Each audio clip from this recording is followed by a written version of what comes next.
What sayest thou, Bully Bottom? There are some things in this comedy of Pyramus and Thisbe that will never please. First, Pyramus must draw a sword to kill himself, which the ladies cannot abide. By your leg, How answer you that? by your leg and a parlous fear. I believe we must leave the killing out when all is done. Write me a prologue.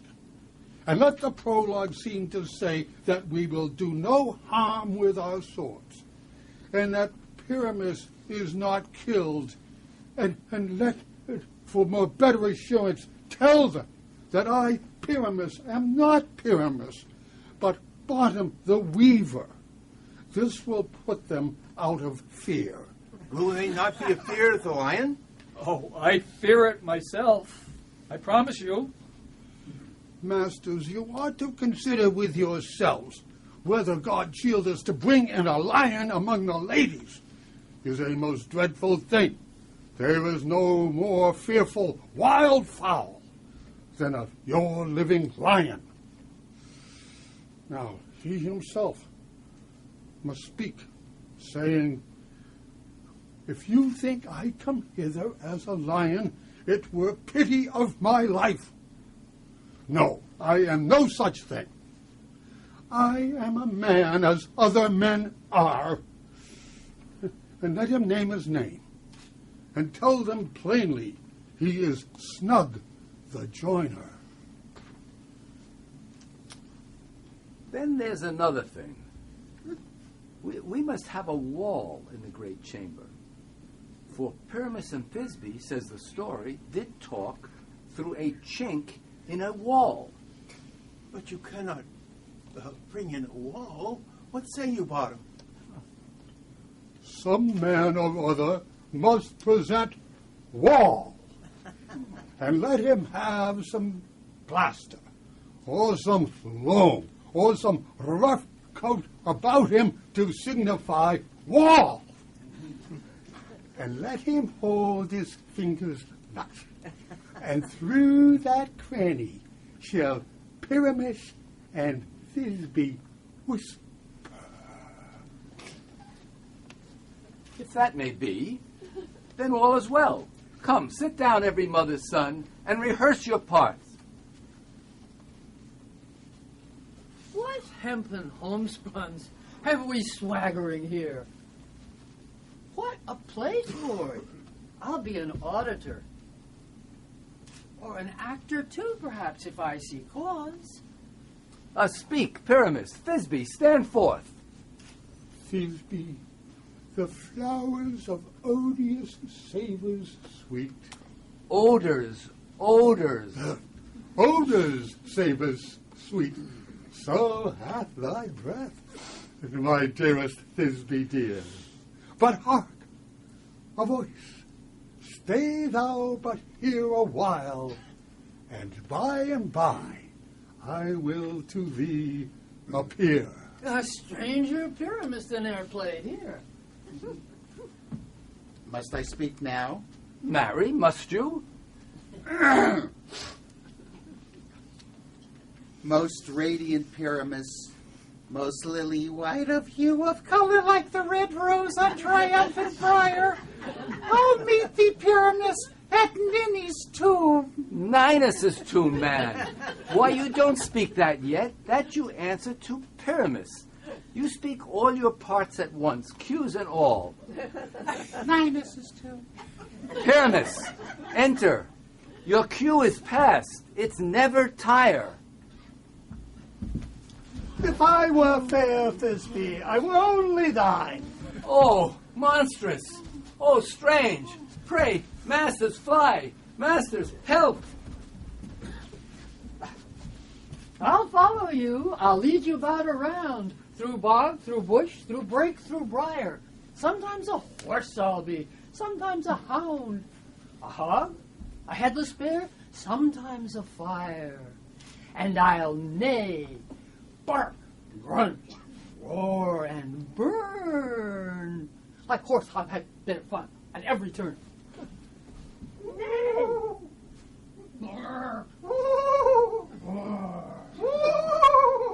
Why do they run away?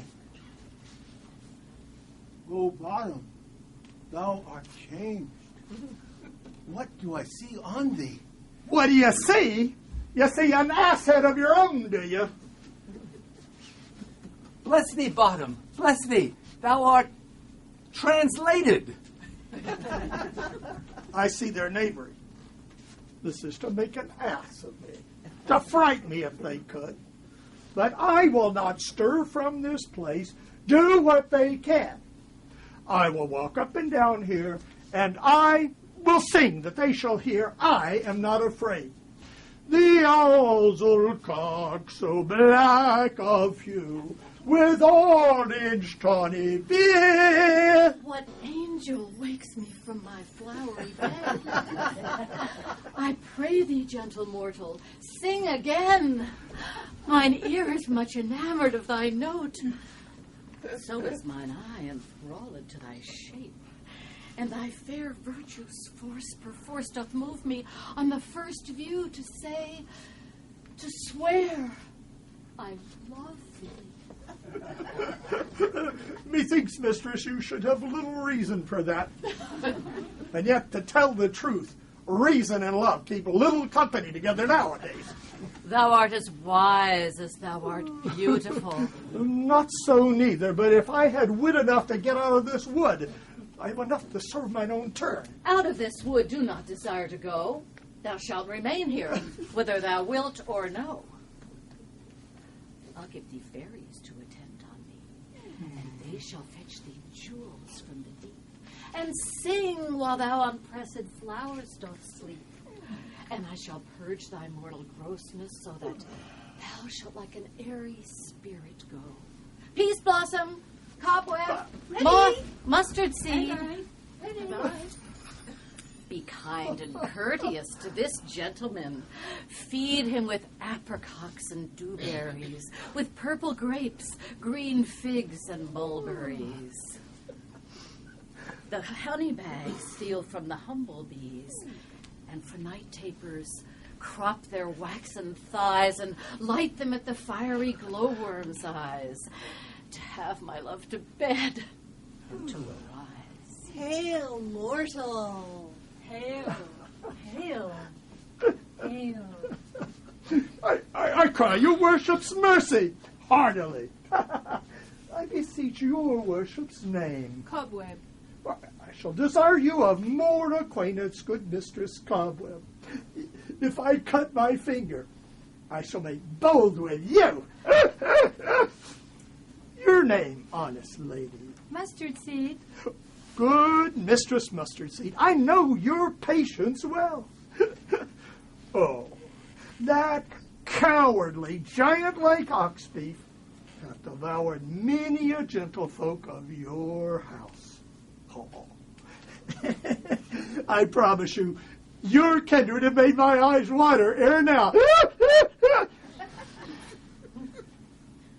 Come, wait upon him. Lead him to my bower. Tie up my love's tongue. Bring him cider.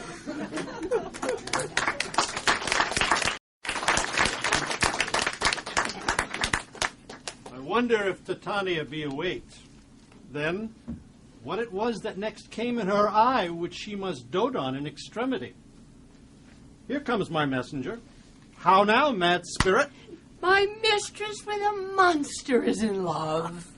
Near to her close and consecrated bower, while she was in her dull and sleeping hour, a crew of patches, rude mechanicals, were met together to rehearse a play. The shallowest thick skin of that barren sort, who Pyramus presented in their sport, forsook his scene and entered in a break, where I did him at this advantage take. An ass's knoll I fixed on his head. So forth my mimic comes when they him spy, so out of sight away his fellows fly. I led them on in this distracted fear, and left sweet Pyramus translated there. And so in the moment when it came to pass, Titania waked, and straightway loved an ass. This falls out better than I could devise. But hast thou yet latched the Athenian's eyes with the love juice, as I did bid thee do? I took him sleeping. That is finished too. And the Athenian woman by his side, that when he waked, of force she must be eyed. Stand close. This is the same Athenian. This is the woman. But not this the man. Oh, why rebuke you him who loves you so? Now I but chide, but I should use you worse. For thou, I fear, hast given me cause to curse.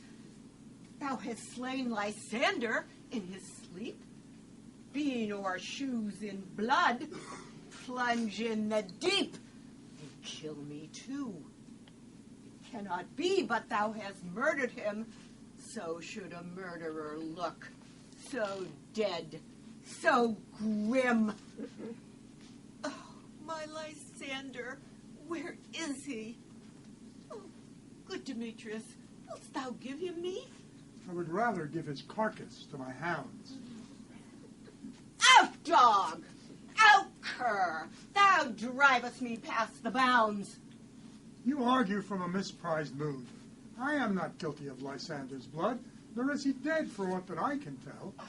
I pray thee, then, tell me that he is well. And if I could, what should I get therefore? The privilege never to see me more, and from thy hated presence part I so, whether he be dead or no. There is no following her in this fierce vein. Here, therefore, for a while, I will remain. What hast thou done? Thou hast mistaken quite, and laid the love juice on some true love's sight. About the wood, go swifter than the wind, and Helena of Athens look thou find. All fancy sick she is, and pale of cheer, with sighs of love that cost the fresh blood dear. By some illusion see thou bring her here. I'll charm his eyes against she do appear. I go, see how I go. Swifter than arrow from the Tartar's bow.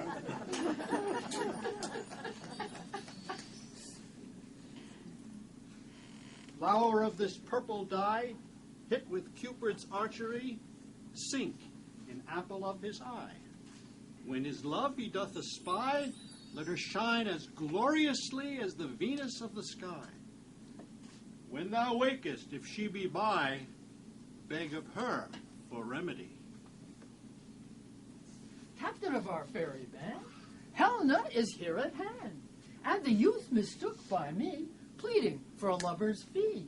Shall we their fond pageant see? Lord, What fools these mortals be!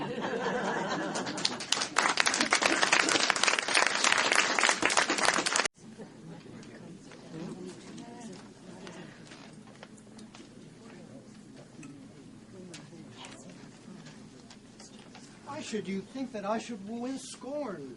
Scorn and derision never come in tears. How can these things in me seem scorn to you, bearing the badge of faith to prove them true? These vows are Hermia's. Will you give her o'er? I had no judgment when to her I swore. Demetrius loves her, and he loves not you. Oh, Helena, goddess, nymph, perfect, divine. To what, my love, shall I compare thine eyne? When thou holdest up thy hand, oh, let me kiss this princess of pure white, this seal of bliss. Oh, spite, oh, hell! I see they all are bent to set against me for their merriment. If you were civil and knew courtesy, you would not do me thus much injury. If you were men, as men you are in show, you would not use a gentle lady so. To vow and swear and super praise my parts, when I am sure you hate me with your hearts. A trim exploit, a manly enterprise, to conjure tears up in a poor maid's eyes. In Hermia's love I yield you up my part, and yours of Helen to me bequeath. whom I do love and will do till my death. Never did mockers waste more idle breath. Lysander, keep thy Hermia. I will none. If e'er I loved, all that love is gone. Helen, it is not so. Look, where thy love comes, yonder is thy dear.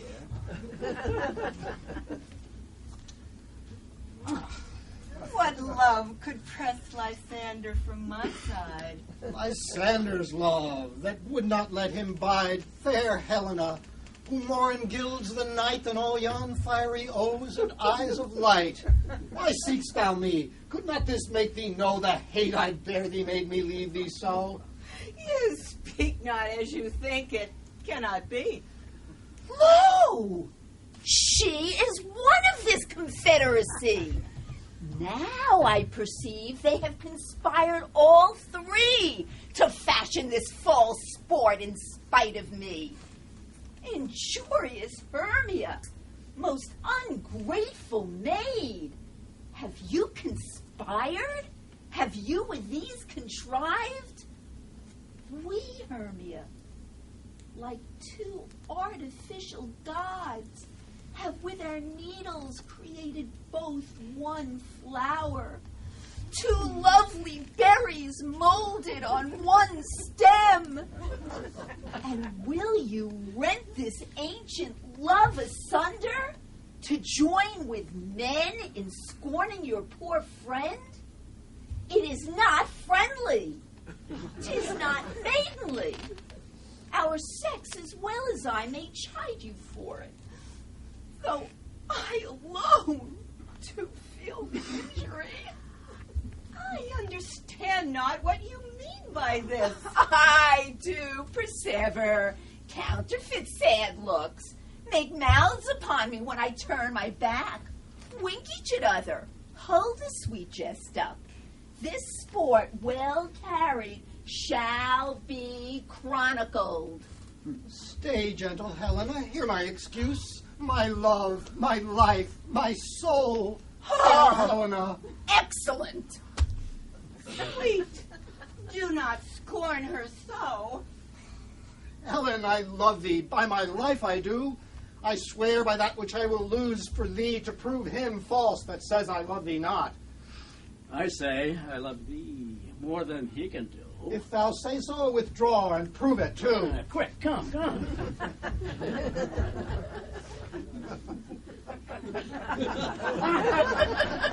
Lysander, whereto tends all this? Hang off, thou cat, thou burr. Vile thing, let loose, or I will shape thee from me like a serpent. Why are you grown so rude? What change is this, sweet love? Be certain nothing truer. 'Tis no jest that I do hate thee and love Helena. Oh, me, you juggler, you canker blossom, you thief of love. What? Have you come by night and stolen my love's heart from him? Oh, fine, i' faith. Have you no modesty? No maiden shame? Fie, you counterfeit! You puppet, you! Puppet? Why so? Aye, that way goes the game. Now I perceive that she has made compare between our statures.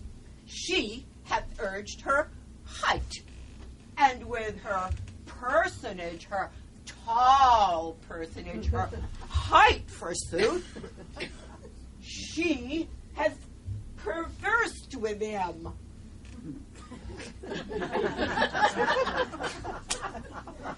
And are you grown so high in his esteem because I am so dwarfish and so low? How low am I, thou painted maypole? Speak! How low am I? I am not yet so low, but my nails can reach under Strike me! You perhaps may think because she is something lower than myself that I can match her. Hark!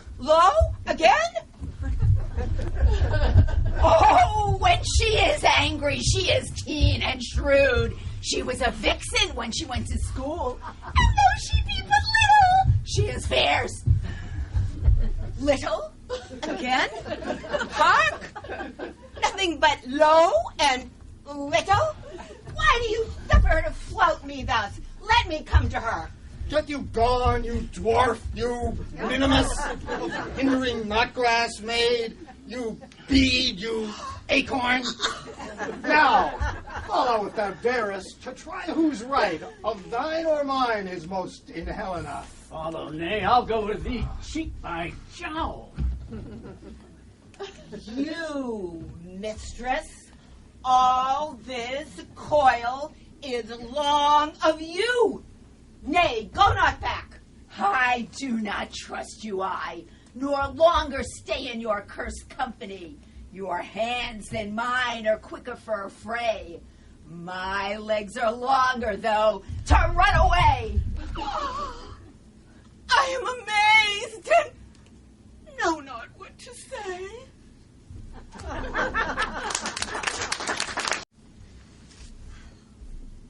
So doth the woodbine the sweet honeysuckle gently entwist. The female ivy so enrings the barky fingers of the elm. Oh, how I love thee, how I dote on thee.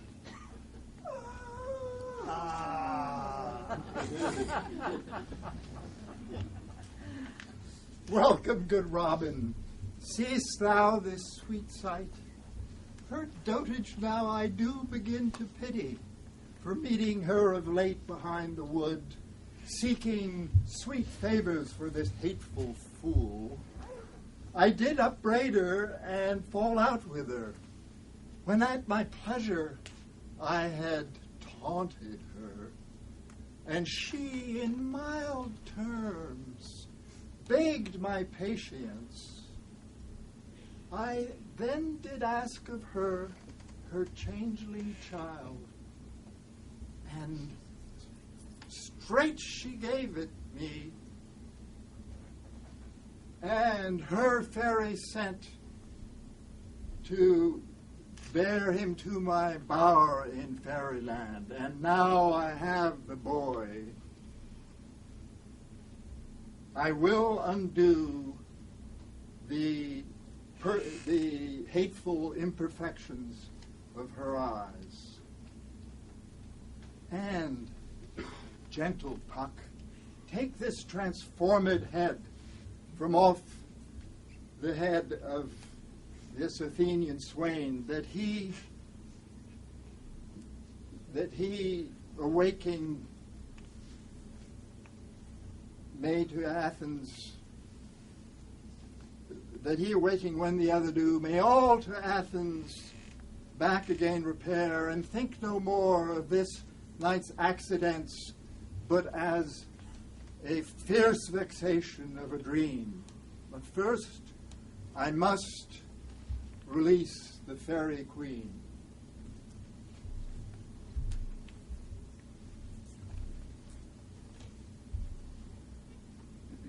Be as thou wast wont to be, see as thou wast wont to see. Now, my Titania, wake you, my sweet queen. Oh, my Oberon, what visions have I seen? Methought I was enamored of an ass. There lies your love. Oh, how came these things to pass? How my eyes do loathe his visage now. Silence a while. Robin, take off this head. When thou wakest with thine own fool's eyes peep. Sound music.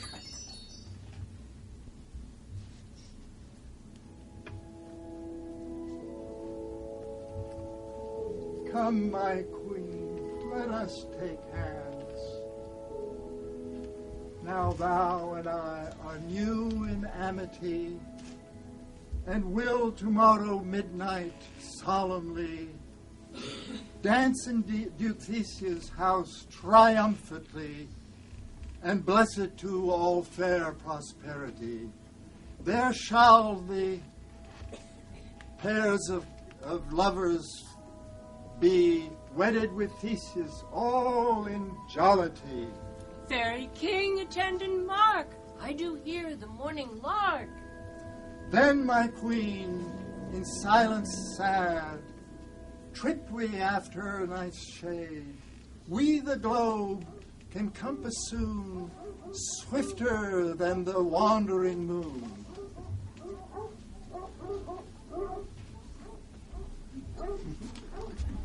Go, one of you, find out the forester. My love shall hear the music of my hounds. Uncouple in the western valley. Let them go.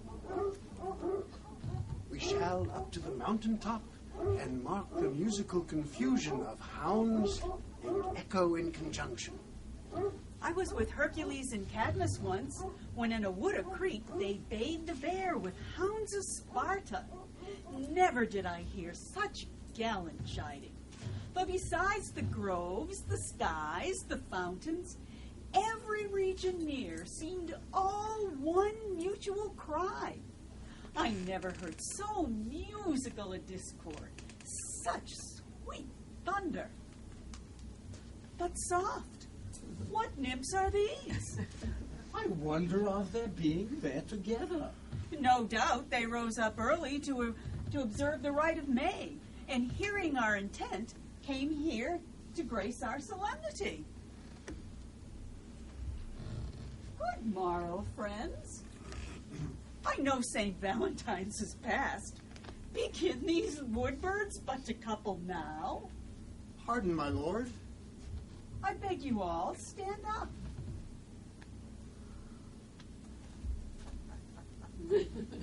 I know you two are rival enemies. How comes this gentle concord into the world? My lord, I shall reply amazedly, half sleep, half waking, but as yet I swear I came with Hermia hither. Our intent was to be gone from Athens, beyond the peril of the Athenian law. Enough, enough, my lord, you have enough. I beg the law upon his head. My lord, fair Helen told me of their stealth, of this their purpose, hither to this wood, and I in fury hither followed them, fair Helena, in fancy following me. But now, my good lord, I wot not by what power, the object and pleasure of mine eye is only Helena. Fair lovers, you are fortunately met. Aegeus, I will overbear your will, for in the temple, by and by with us, these couples shall eternally be wed. Away with us to Athens. 3 by 3, we'll hold a feast in great solemnity.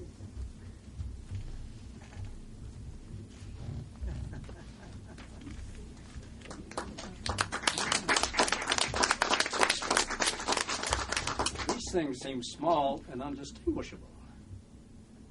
Methinks I see these things with parted eye, where everything seems double. Are we sure that we're awake? It seems to me that yet we sleep, we dream. But do not you think the Duke was here and bid us to follow him? And he did bid us follow to the temple. Well, then we are awake. Let's follow. And by the way, let us recount our dreams.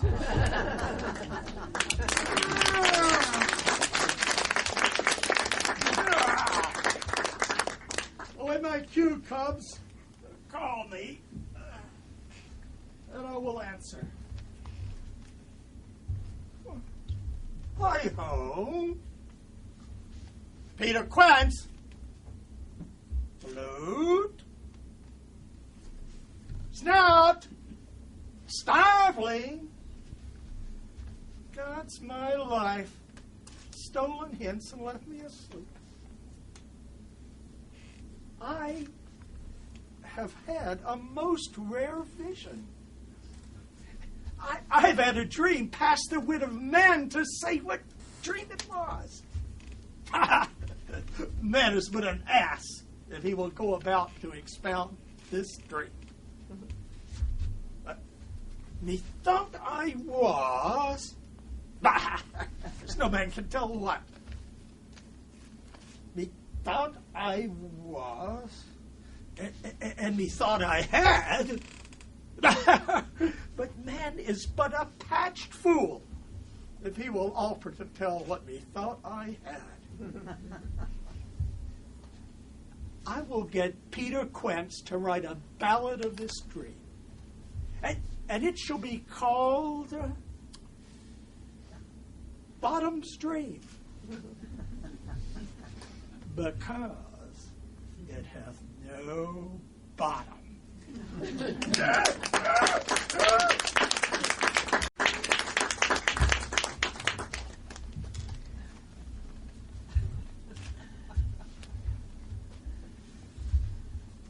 Have you sent to Bottom's house? Has he come home yet? He cannot be heard of. Out of doubt, he's transported. If he come not, then the play is marred. It goes not forward. Doth it? It is not possible. You have not a man in all of Athens can discharge Pyramus but he. Yea, and the very best person too, and the very paramour for of sweet voice. You must say paragon. A paramour is, God bless us, a thing of naught. The Duke is died, coming from the temple, and there is 2 or 3 lords and ladies more married. If our sport had gone forward, we had all been made men. Oh, sweet bully Bottom, where are you? Oh, 6 pence a day he has lost during his life. 6 pence a day. He could not have escaped 6 pence a day. And the Duke had not given him 6 pence a day for playing Pyramus? Oh, I'll be hanged. If he, I guess, Pyramus? Ha ha! Where are these hey! Where are these hearts? Bottom! Oh, most courageous day, almost happy hour. Masters, I am to discourse wonders. Oh, ha ha ha! Ask me not what, for if I tell you I am no truth and you know not a word of me. But what I will tell you is that The Duke has dined. Get your apparel together. Meet presently at the temple, at the palace. And every man look o'er his part, for our play is preferred. Hey! And most dear actors, eat no onions nor garlic, for we must utter sweet breath. no words more. Away! Go! Away!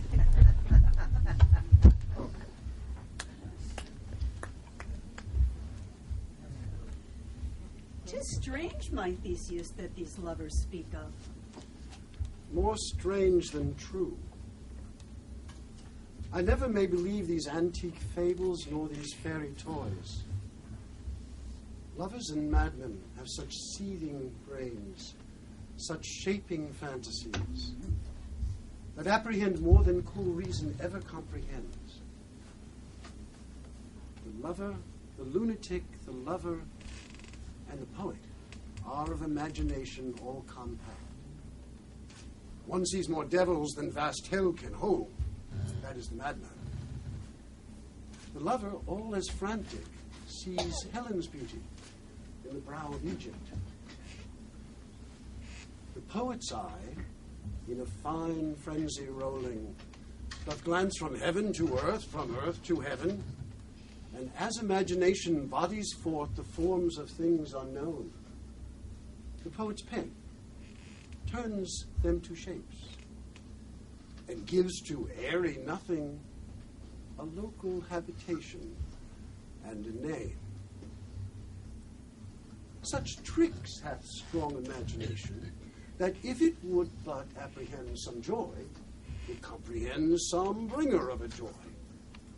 Or in the night, imagining some fear, how easy is a bush Supposed a bear. But all the stories of the night told over. More witness it than fancy's images. But howsoever, strange and admirable. Here come the joy, gentle friends. Joy and fresh days of love accompany your hearts. Come now, what masks, what dances shall we have to wear away the long age of 3 hours between our after supper and bedtime? Where is our usual manager of mirth?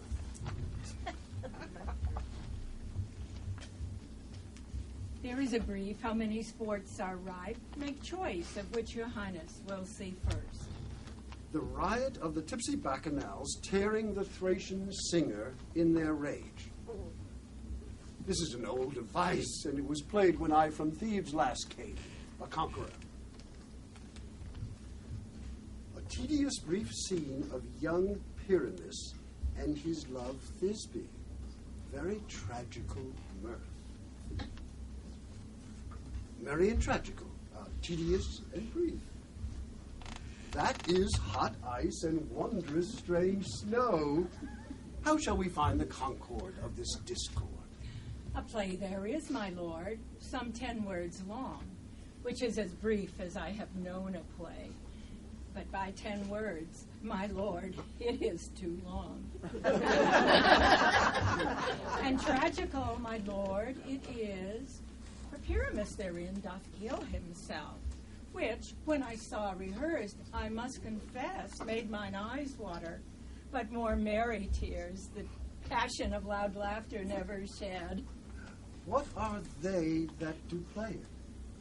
Hard-handed men who work in Athens here, who never labored in their minds till now. We will hear it. No, my noble lord, no, it is not for you. I have heard it over, and it is nothing in the world. I will hear that play, for never anything can be amiss when simpleness and duty tender it. Go, bring them in, and take your places, ladies.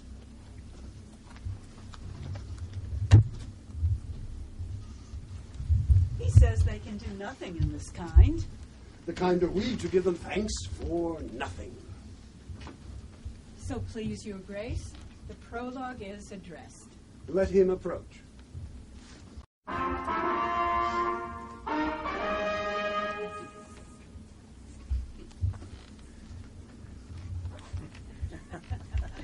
If we offend, it is with our good will that you should think we come not to offend, but with good will.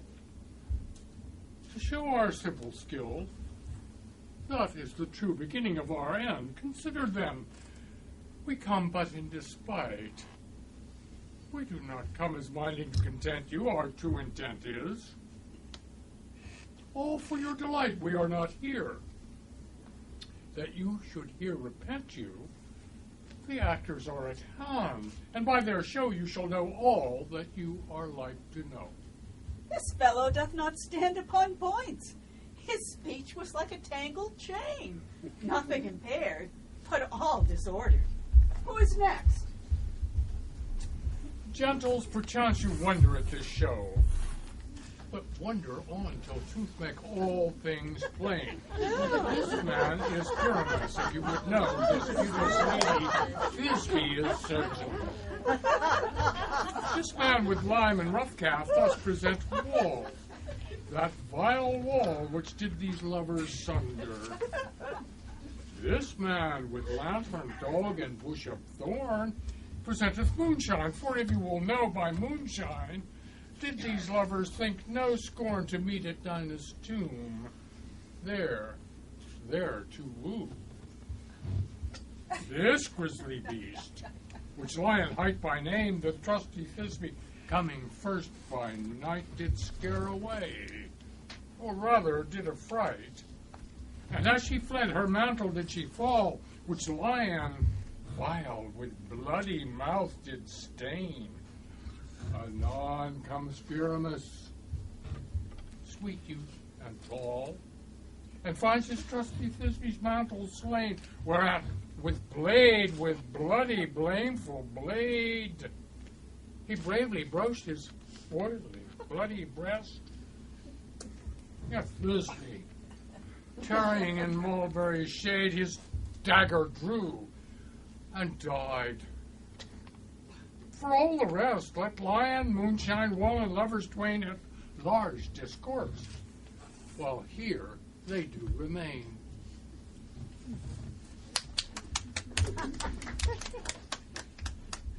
I wonder if the lion be to speak. No wonder, my lady. One lion may where many asses do. In this same interlude, it doth befall that I, one Snout by name, present a wall.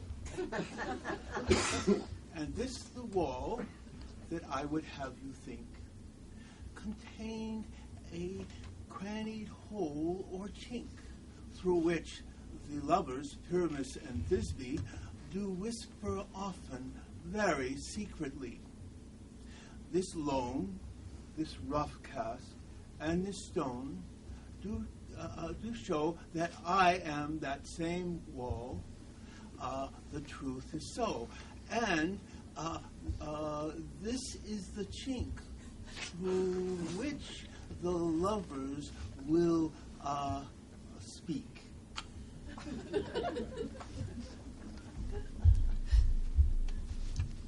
It is the wittiest partition that ever I heard discourse, my lord. Oh, grim look night. Oh, night with hue so black.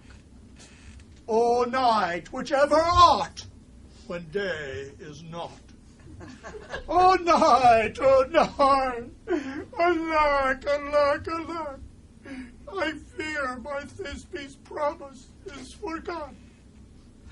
And thou, O wall, O sweet, O lovely wall, that stands between her father's ground and mine, thou wall, O wall, O sweet and lovely wall, show me thy chink to blink through with mine eye. Thanks, courteous wall. Shall shield thee well for this.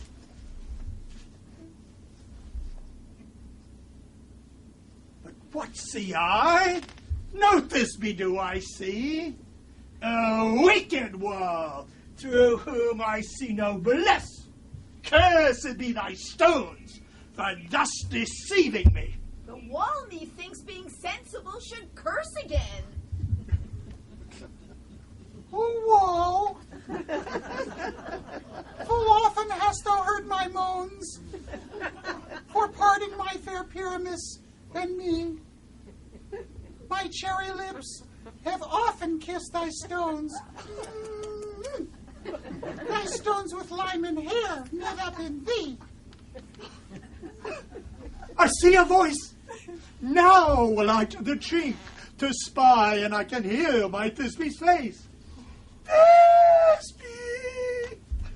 My love, thou art my love, I think. Oh, kiss me through the hole of this vile wall. I kiss the wall's hole, not thy lips at all. Wilt thou in Ninny's tomb meet me straightway? Ninus's tomb. Ninus's tomb straightway? Tide life, tide death, I come without delay.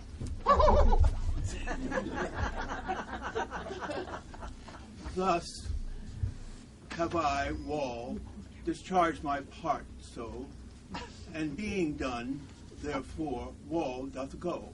This is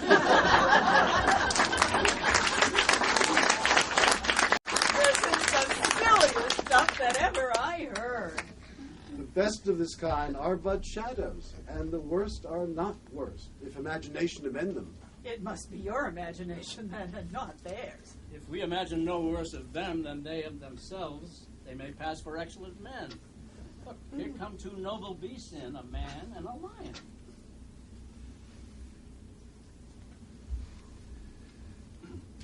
This lantern doth the horned moon present. This lantern doth the horned moon present. Myself, the man in the moon, I do seem to be.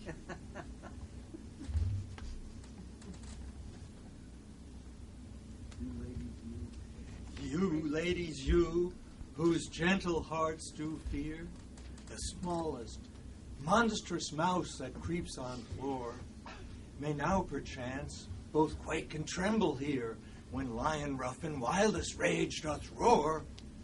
Then know that I, one snug the joiner am, for if I should as lion come in strife into this place, 'twere pity on my life. A very gentle beast, of a good conscience. Again, myself, the man in the moon, I do seem to be. This is the greatest error of all the rest. The man should be put into the lantern. How else is it the man in the moon? Proceed, Moon. All I can say is to tell you that this lantern is the moon, I, the man in the moon, this thorn bush is my thorn bush, and this dog is my dog. Why, all these should be put into the lantern, for all these are in the moon. But silence. Here comes Thisbe. This is old Ninny's tomb. Ninus's tomb. Ninus's tomb. Where is my lord? Well roared, Lion. Well run, Thisbe. Well shone, Moon. Well roared, Lion.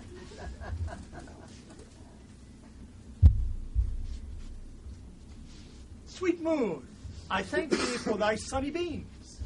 I thank thee now for shining so bright.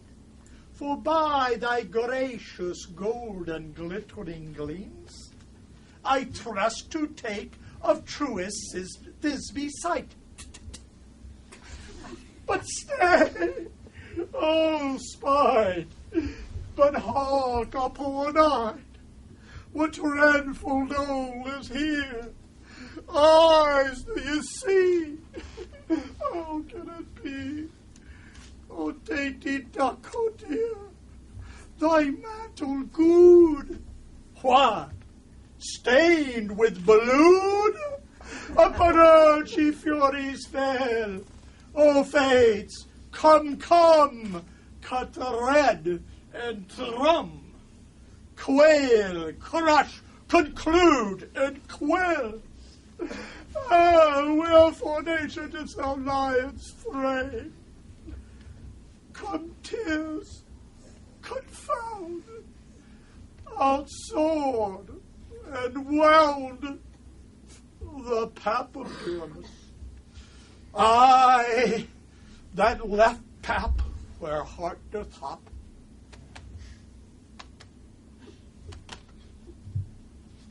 Thus die I.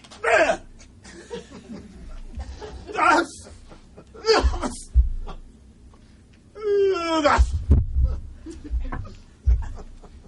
Now am I dead. Now am I fled. My soul is in the sky. Tongue, lose thy light. Moon, take thy flight. Now, die! Die! Die! Asleep, my love? What? Dead? My dove? Oh, Pyramus, arise! Speak, speak! Quite dumb. They're dead? A tomb must cover thy sweet eyes. These my lips, this cherry nose, these yellow cowslip cheeks are gone, are gone. Lovers make moan, His eyes were green as leeks. Oh, sisters three, come to me, with hands as pale as milk. Lay them in gore, since you have shore, with shears his thread of silk. Tongue, not a word. Come, trusty sword. Come, blade, my breast imbrue.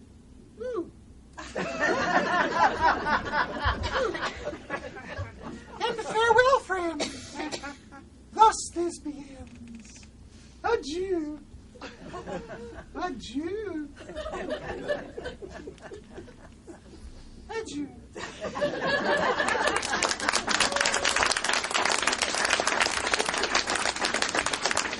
Moonshine and Lion are left to bury the dead. Aye, and Wall, too. No. Assure you, the wall is down. That part of their fathers. Will it please you to hear the epilogue? No epilogue, I pray you. For your play needs no excuse. Never excuse. For when the players are all dead, there needs none to be made. Marry, if he that writ it had played Pyramus and hanged himself on Thisbe's garter, it would have been a fine tragedy. And so it is truly, and very notably discharged. Let your epilogue alone. The iron tongue of midnight hath told 12. Lovers, to bed. 'Tis almost fairy time.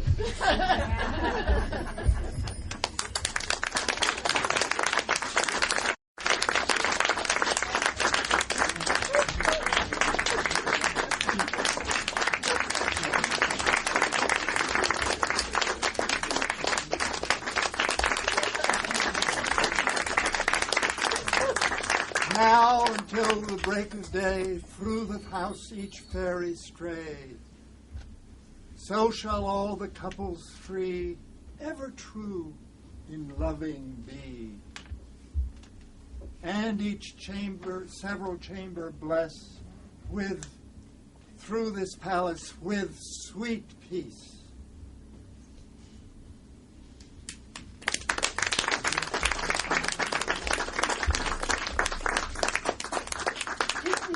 Shadows have offended, think but this, and all is mended. That you have but slumbered here while these visions did appear. And this weak and idle theme, no more yielding, but a dream. Gentles, do not reprehend. If you pardon, we will mend. And so good night unto you all. Give us your hands if we be friends. And Robin will restore amends.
We can't have a play without Francis making a speech. So we'll now listen to Francis. Oh, no, this isn't the time for a speech. This is Not my happy hour. This is your happy hour. I shouldn't even be called Todd because I didn't do anything. These people did everything. In fact, if I had remained here, there wouldn't have been a Midsummer. Because I could never conceive of this little place being adapted to Midsummer's complications that you saw here tonight. But Simon and Bill, and 5 years ago, he took me over to Prattle Street, to ART, and there was a freshman performance of the second stage. And these freshman fairies flitted around with great flexibility and with their youthful ardor, but they couldn't compare with the great.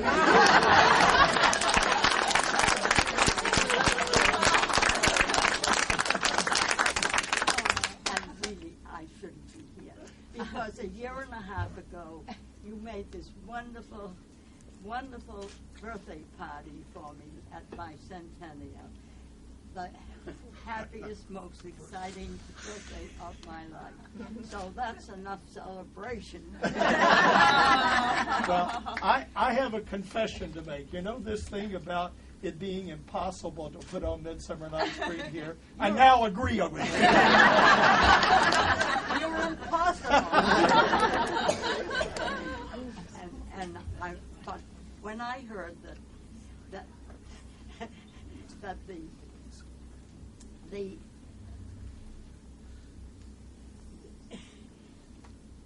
there was going to be a play here, that this was the beginning of the dramatic season for the players, I really had to come back.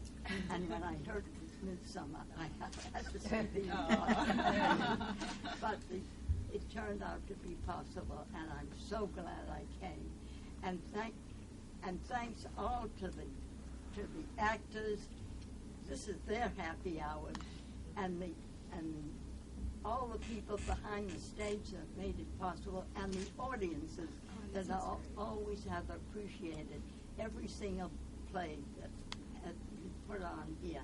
Thank you all, and may Shakespeare alive be here at HLR forever and ever.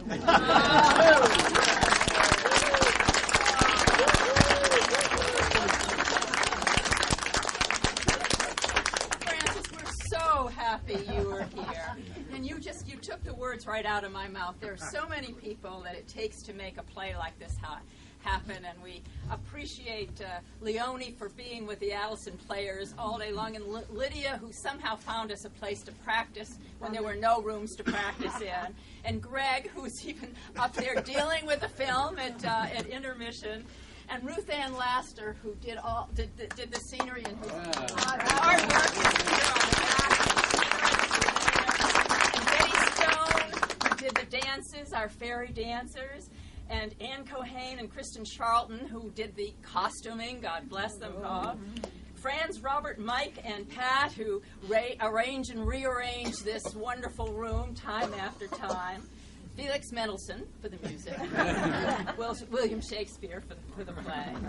Bruce, our technical person who keeps the prompter running so we know what to do. Dolores and Lee for backstage. Fred Martin for directing the mechanicals. Our amazing, amazing cast of 31 people. And Bill, as Francis said, Bill has had this Midsummer Night's Dream for years and years. And so we thank you so much for doing everything from the script to the scenery to the dancing to the costumes to directing to acting. You've made it all happen, and we're so incredible. So great thanks from your dream team.